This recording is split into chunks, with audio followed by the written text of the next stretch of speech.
Angers est une vraie terre de basket. Vendredi soir, pour la reprise du championnat de National 1, on verra deux clubs angevins évoluer au même niveau, l'ABC et Saint-Léonard, deux clubs très différents.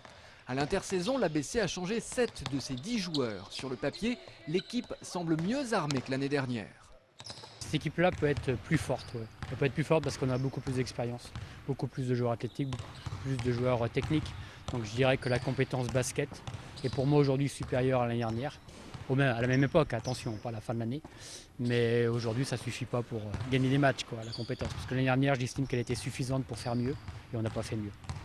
L'objectif, c'est déjà de faire mieux que sa 5e place. Ensuite, si l'équipe se forge un destin, elle visera la montée en Pro B. Elle pourra notamment compter sur l'apport de l'ancien Choletais Darren Hayes, 39 ans, et très heureux de vivre l'aventure. Je crois toutes les équipes ont besoin d'un joueur comme moi. Avec l'expérience, j'ai joué longtemps en France, extérieur France, étranger aussi. Face à l'expérience et la densité physique de l'ABC, Saint-Léonard propose un autre visage. Tout petit budget, des joueurs qui montent ensemble de National 2 et un coach, Jackie Périgois, qui ne manque pas d'ambition. On va essayer de jouer les troubles faits dans cette poule, en sachant que forcément il y aura un premier, il y aura un dernier.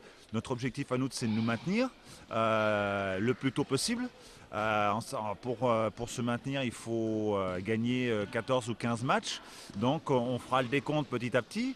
Oubliez les remous de la fin de saison dernière où le club avait dû batailler pour s'assurer un budget. Les joueurs se sont maintenant mis au niveau du basket professionnel. Les 5 semaines ou 6 semaines de préparation, on s'est déjà adapté à une nouvelle densité physique. On a beaucoup travaillé physiquement, beaucoup plus d'entraînement, beaucoup plus de dureté, beaucoup plus de petits principes un peu qu'on était on laissait aller les choses, que là c'est vraiment un peu plus pointilleux en fait. Saint-Léonard compte capitaliser sur le dynamisme de la montée, le plaisir de jouer et l'arrivée de l'américain Tommy Sohnson, 2,06 m et déjà très performant. Seule ombre au tableau, le derby entre les deux clubs a été calé lors de la dernière journée. C'est une aberration. Les deux clubs réfléchissent déjà à une entente pour la saison prochaine.